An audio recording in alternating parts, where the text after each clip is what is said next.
And our next story is about the global political landscape and how it's changing.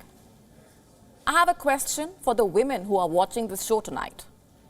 How do you feel when you see a young woman in a position of power? Do you feel at ease?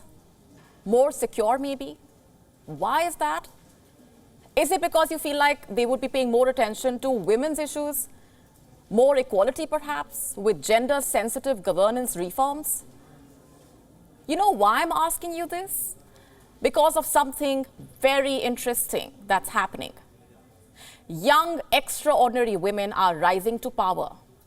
They are taking the reins and bringing in reforms. Scotland's First Minister, Nicola Sturgeon, has announced her resignation. She was the first woman of the country to hold the post, and she did that for 8 years.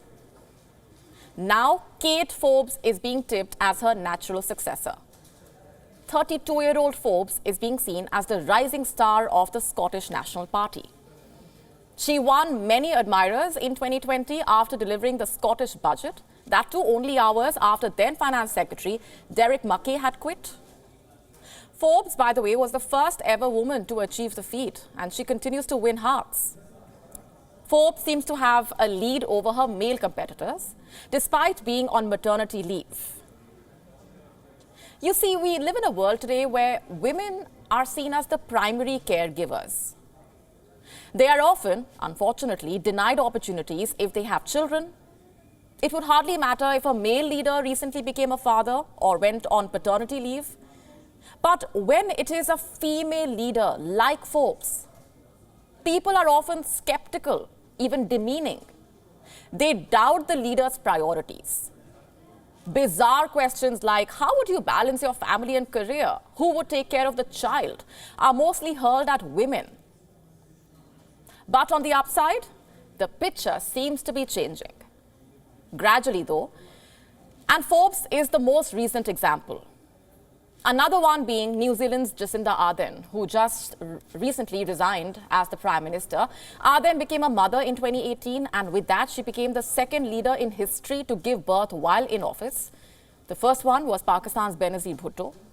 Ardern went on a quick 6-week maternity leave before resuming office, and only a few months after that, in March 2019, Ardern helped New Zealand cope with the Christchurch mosque shootings.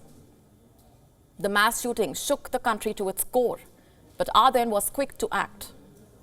Her government promptly enacted and tightened gun laws, something that America, as we all know, struggles to do till date.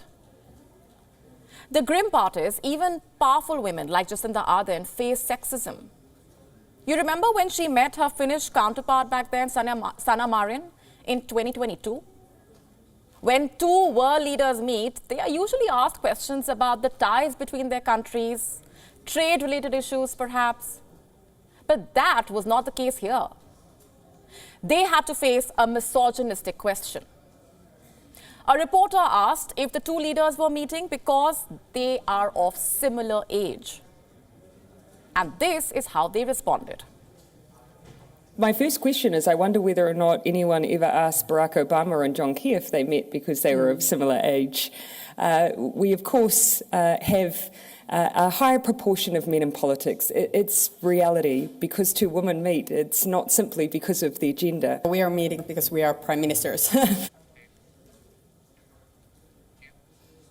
And this was only months after Sanna Marin's party videos had gone viral on social media.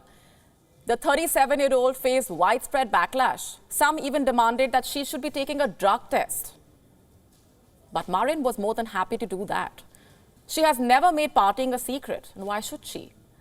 She has often been photographed at music events. And this is what she said. I have a family life, I have a work life, and I have free time to spend with my friends. Pretty much the same as many people my age. And despite all the criticism, the viral videos barely affected her popularity. If anything, they made her appear more relatable. She was 34 years old when she was sworn in as Finland's premier in 2019 and the youngest state leader in the world till 2020. She had scored well for taking Finland through the first wave of COVID-19. And some partying videos were not enough to mess that up. Female leaders in their 30s are doing a fabulous job. The number of such global success stories has grown in recent years. But if we rewind a bit more, there are some striking examples from the earlier days as well. Though they weren't as young as the politicians of today, their rise to power was still ahead of their time. Sri Lanka's Shrimava Bandaranaike, Israel's Golda Meir broke the so-called glass ceiling in politics. So did Margaret Thatcher. She became the British Prime Minister in her 50s, which was fairly young according to the old standards. Decades on, women continue to take over the political world. Maybe dictatorship as well. North Korea's Kim Jong-un seems to be preparing his 11-year-old daughter ever since her appearance at the mega military parade in Pyongyang. Analysts have been speculating if Kim Joo-ae would be Kim Jong-un's successor. Women's political participation is an essential element of democracy. And while they are rising to power, there are success stories, we still have a long way to go. Widespread gender inequalities persist today, and that is something that global leaders need to prioritize. WION now available in your country. Download the app now. Get all the news on the move.